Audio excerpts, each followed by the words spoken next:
எங்க கிளைண்ட் ஒருத்தர் நேத்து கால் பண்ணி கேட்டாங்க. என்னது 30 டேஸ்ல நீங்க ரேங்கிங் கொண்டு வந்து தருவீங்களா? என்ன பொய் சொல்றீங்களா நீங்க? யாருமே 30 டேஸ் சொல்ல மாட்டேன்றாங்க. நீங்க மட்டும் எப்படி 30 டேஸ் சொல்றீங்க? அப்படின்னு எங்கள கேள்வி கேட்டாங்க. நான் உங்களுக்கு வந்து கிளியரா எக்ஸ்பிளைன் பண்ணோம். பட் அகைன் இதே கேள்வி தான் எல்லார் மனசுலயும் இருக்குது. 30 டேஸ் ரேங்கிங் கொண்டு வரதுன்னா, ஐயோ! இவங்க பொய் சொல்றாங்க அப்படின்னு நெனைக்கிறாங்க. அப்படி கிடையாதுங்க. எஸ்இஓங்கிறது பார்த்தீங்கன்னா, ஒரு லாங் டெர்ம் ஆக்டிவிட்டி.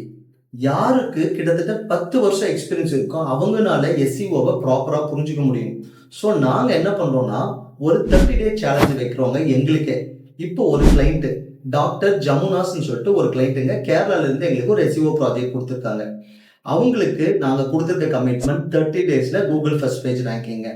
இத நாங்க டெய்லியும் உங்களுக்கு ஒரு வீடியோல ஷேர் பண்றோம். ஒவ்வொரு நாளும். So at the end of 30th day நம்ம கூகுள் ஃபர்ஸ்ட் பேஜ்ல இருக்கலாம். இது ஒரு ப்ரூஃப்ங்க. இந்த சேலஞ்ச நாங்க டிரான்ஸ்பரண்டா டெய்லியும் போஸ்ட் பண்ண போறோம். உங்களுக்கு என்ன கொரீஸ் இருக்கோ நீங்க கேளுங்க.